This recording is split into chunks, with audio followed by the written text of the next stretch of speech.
안녕하십니까. 여러분을 성경의 지세계로 안내할 성기문 박사입니다. 반갑습니다.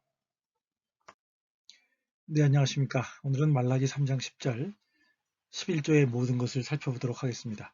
과연 그 진실은 어디에 있을까요? 말라기 3장 10절은 구약 성경에서 혹은 성경 전체에서 가장 뜨거운 구절 중에 하나입니다. 그 모든 11조 음식을 그 창고에 모아두어 내 집에 음식이 있게 하라. 논쟁점을 간단하게 요약해 볼게요. 한국교회가 말라기 3장 10절에 그 창고와 내 집을 성전 창고와 성전으로 이해하여 11조 음식의 수혜자를 레위인, 제사장들로만 국한시켜서 이해하였고, 구약의 예루살렘 성전과 현대의 지역교회를 연결시키고 제사장과 목회자들을 동일시해서 주장했던 내용을 그 해석이 과연 옳은가 하는 것을 중요한 키워드를 중심으로 해서 살펴보도록 하겠습니다.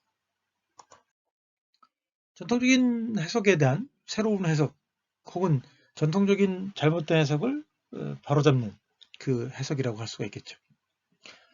한 네 가지 중요한 그 표현들을 살펴볼 건데요. 첫 번째는 그 모든 11조의 정체입니다. 지역의 11조인지 아니면 제사장을 위한 11조인지, 또 그 창고의 정체입니다. 지역의 창고인지 성전의 창고인지, 나의 집에라고 하는 표현인데요. 건물로 쓰였던 집 혹은 성전을 의미하는지, 혹은 가족 혹은 공동체로서의 어떤 집, 식솔을 의미하는지, 또 마지막으로는 이제 하늘과 하늘의 창을 여는 것과 것을 통한 복과 땅에 내리는 복, 그 복의 정체는 무엇인지 다 같이 살펴보도록 하겠습니다. 네, 정기적 강의 후원에 손길을 쳤습니다. 콘텐츠 제작에 재정적인 후원이 필요합니다. 후원하실 분들은 한 달 1구자 2만원으로 매달 50명 정도의 강의 후원자를 찾고 있습니다. 감사합니다. 계좌는 성김은 국민은행 218-21 0840-964입니다. 감사합니다. 네, 이제 그 모든 11조의 의미에 대해서 살펴볼게요. 이 표현은 정확한 10%라고 하는 수량적 의미보다는 구약에 언급된 11조 규정들에 따라 토지소산 가운데서 떼어놓은 모든 11조 음식을 의미합니다. 게다가 모든 마아세르라고 하는 단어에 붙어있는 하라고 하는 정관사는 말라기의 청중이 잘 알고 있는 모세의 특정한 11조 규례를 상기시키는 것으로 보아야 합니다. 즉 이것은 정관사가 없이 동일한 표현이 사용되고 있는 레위인들과 고아와 과부와 객들을 위한 11조 규례를 언급하는 것으로 보아야 할 것입니다. 그래서 이제 본문을 살펴봤는데요. 우리말 성경은 번역의 일관성이 없어서 제가 살짝 고쳤습니다. 신명기 14장 28절은 정관사가 없지만 나머지는 똑같은 표현입니다. 그의 소산의 모든 11조를 내어 내 성읍에 저축하여. 신명기 26장 12절이요. 정관사는 없지만 형태는 똑같습니다. 11조를 드리는 해에 내 소산의 모든 11조를 내기를 마친 후에. 민수기 18장 21절 내가 이스라엘의 모든 11조를 레위 자손에게 기업으로 다 주어서. 이제 그 창고의 의미를 한번 살펴보겠습니다. 이 표현은 구약에서 두 번만 등장합니다. 말라기 3장 10절과 느헤미야서 10장 38절. 그런데 느헤미야서 10장 38절의 경우에는 일반인이 내는 11조가 아니라 레위인들이 제사장들에게 주는 11조의 11조만을 우리 하나님의 전의 방, 즉 그 창고방에 둘 것을 규정하고 있다고 하는 거죠. 제사장이 받은 11조를 말하는 민수기와 그것을 보관하는 성전 창고를 말하는 느헤미야서의 규정과 말라기 3장 10절의 모든 11조를 동일시하기는 어렵습니다. 또한 창고와 관련해서 신명기와 느헤미야의 칙령을 통해서 이스라엘에 존재하던 11조 음식을 모아두었던 두 종류의 창고를 우리가 추론해 볼 수 있다고 하는 거죠. 그러니까 신명기의 경우에는 지역 창고를 말하고요. 민수기의 경우에 레위인들이 받을 11조에 대한 얘기와 제사장들이 받을 11조에 대한 얘기가 나오는데, 레위인의 경우에는 마찬가지로 일반인이 모아두었던 지역 창고를 의미하는 것으로 보아야 되겠고요. 지금 느헤미야서하고 말라기 3장에 있는 그 특정한 창고는 제사장들을 위한 성전 창고를 의미하는 것으로 볼 수 있겠습니다. 그래서 창고라고 하는 말은 말씀드린 것처럼 지역 창고와 성전 창고를 지칭할 수 있는데, 말라기 3장 10절에 나오는 그 창고는 느헤미야 10장 38절에 창고라고 규정하기는 어려울 부분이 있습니다. 두 개의 창고들, 앞서 말씀드린 것처럼 하나는 농촌의 추수지에 있는 지역 창고, 거기에 모여져 있는 11조로서 추수한 자들과 레위인들과 고아와 과부와 객들을 위한 것이었고요. 다른 하나는 예루살렘 성전 창고에 모여진 11조로서 레위인들이 사제들을 위해서 낸 것이었다고 하는 거죠.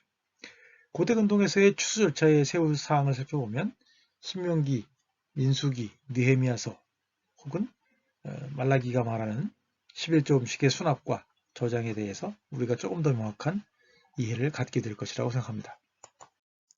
네, 베네트라는 분이 고대 근동의 7단계 추수 과정을 정리해 주셨는데, 매년 이제 곡식은 봄에, 과일 추수는 여름과 가을에 행해졌다고 하는 점이죠. 1단계는 곡식을 베고 열매를 따는 겁니다.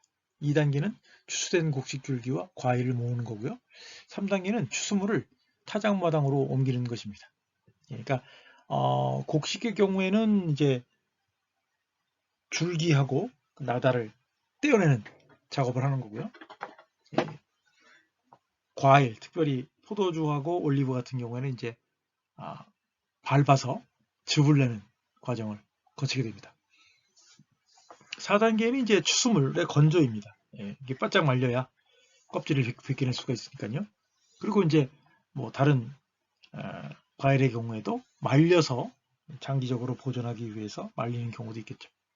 5번째는 그 곡식을 타작해서 이삭의 이음매를 벗겨내고 껍질을 제거하는 장면입니다. 6단계는 나달을 껍데기로부터 분리시키고 나달을 깨끗하게 하기 위한 키질과 채질을 합니다. 7단계는 나달을 계량하고 창고에 보관하는 과정을 거칩니다. 그래서 앞서도 말씀드렸지만 창고의 정체가 중요합니다. 지역 공동체의 창고인지 성전 창고인지 말이죠. 이와 같이 두 단계로 행해지는 추수와 분배 과정에 따르면 일단 추수를 해야 되고 분배를 하는 거죠. 그리고 느헤미야서의 증거에 따르면 말라기에서 언급된 창고는 예루살렘 성전의 창고라고 말하기는 어렵다는 거죠. 게다가 말라기서 3장에서 모든 11조를 내지 않았다는 이유로 책망받는 청중이 레위인이라는 증거는 없습니다. 그들이 만약에 레위인들이었다면 지역 농부들에게 직접 그 추수의 11조를 받는 대상들이었다는 점에서, 다시 말하면 그들이 직접 농사를 지어서 11조를 제사장에게 내는 것이 아니었기 때문에 하나님이 그들에게 땅에 내리는 축복의 약속과 저주의 위협은 사실은 좀 직접적으로 관련이 없다고 할 수가 있겠죠. 나의 지배라고 하는 것의 정체를 살펴보겠습니다. 이 표현은 일반적으로 가정하듯이 야훼의 예루살렘 성전이 아니라 이 문맥에서 식소를 의미하는 식소에 대한 의미가 더 강합니다. 즉 하나님에게 속한 이스라엘 공동체, 가족을 의미한다고 할 수 있겠습니다. 집과 음식, 게다가 집, 베이트라고 하는 단어와 관련된 음식, 테랩이라고 하는 표현은 문자적으로 먹기 쉽게 조각조각 나눠진 음식 혹은 고기를 의미합니다. 그러므로 이것은 이미 분배를 위하여 나눠진 언약 공동체 내의 모든 당사자들을 위한 상징적인 음식을 지칭합니다. 이러한 필자 입장을 지지하는 구약의 동일한 혹은 유사한 구절들은 다음과 같습니다. 먼저 이제 말라기 3장 10절이죠. 음식이 나의 집에 있게 하여. 잠언 31장 15절은 음식을 그녀의 집에 주어. 열왕기상 5장 9절에서는 빵을 나의 집에 주소서. 이사야서 3장 7절 나의 집에 빵이 없으며. 이거는 이제 앞서 우리가 말씀드린 것처럼 어떤 건물을 의미하는 것이 아니죠. 건물에 보관하기 위해서 달라는 것이 아니라 음식이 나와 함께 거하는 가족에게 있게 하여, 음식이 그녀의 가족에게 주어져서 빵을 나의 가족에게 주소서. 나의 가족에게 빵이 없으며, 그렇게 해석을 하는 것이 더 자연스럽다고 하는 거죠. 이제 마지막입니다. 이제 하늘의 창고, 하늘의 창과 땅에 내리는 복에 관한 거죠. 말라기서 3장 10절에서 특징적으로 사용되는 11조 음식과 땅에 내리는 복과 하늘이라고 하는 세 가지 표현은 아래 도표가 보여주듯이 신명기 26장 15절에서만 발견됩니다. 신명기 26장 15절 당신의 거룩한 처소 하늘에서 보시고 그 땅을 복을 주소서. 말라기 3장 10절 12절입니다. 내가 너희를 위하여 하늘의 창문을 열어 너희를 위하여 복을 매우 풍성하게 부어주지 너희가 기쁨의 땅이 될 것이다. 이게 핵심적인 중요한 단어들이 서로 겹치게 등장한다는 거죠. 게다가 말라기서 3장 10절은 11조 음식을 개개인에게 개인 혹은 지역의 창고에 모아두었던 곡식을 레위인과 고아와 과부와 객들에게 적절하게 분배해야 한다는 말씀으로 이해하는 것이 더 적절하겠습니다. 이런저런 논증을 통해서 말이죠.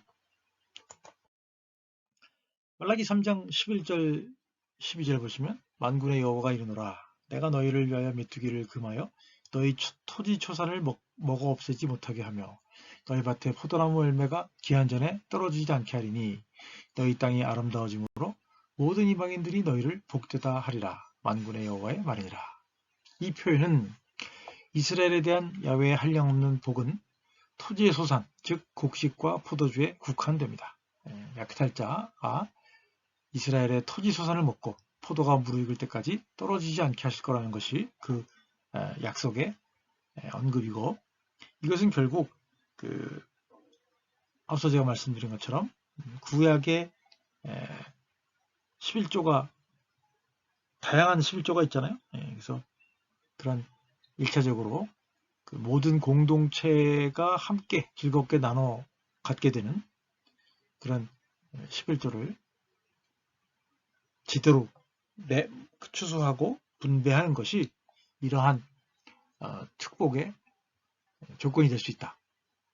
그러니까 사실은 토지소산을 잘 걷어서 잘 분배를 하는 것과 포도를 잘 걷어서 즐겁게 마시는 것 자체가 이 순환이기 때문에 잘 나눠 먹지 못하면 줄게 하겠다, 주지 않겠다, 거두지 못하게 하겠다 그런 것을 우리가 이해를 해야 한다고 하는 것이죠. 결론, 결국 이러한 논의를 통해서 볼 때 말라기서의 11조 음식 논쟁은 이스라엘이 예루살렘 성전에 혹은 제사장들에게 11조 음식을 내지 못한 죄에 대한 하나님의 저주가 아니라 이스라엘 전체가 지켜야 할 11조 음식의 정신, 이스라엘 공동체가 땅의 소산을 함께 나누는 것을 적절하게 이해하지 못한 것에 대해서 제대로 실행하지 못한 것에 대한 하나님의 준엄한 꾸짖음으로 보아야 할 것입니다. 네, 감사합니다. 출전은 제가 쓴 모세의 고별설교라고 하는 책에서 가져왔습니다. 네, 감사합니다. 네, 정기적인 강의 후원의 손길을 찾습니다. 강의가 도움이 되셨는지요? 여러분의 피드백을 기다립니다. 콘텐츠 제작에 재정적인 후원이 필요합니다. 그래서 후원하실 분들은 한 달 한 구자로 2만원이고요. 매달 50명의 강의 후원자를 찾고 있습니다. 감사합니다. 후원 계좌는요. 성김은 국민은행 218-21-0840-964입니다. 감사드립니다.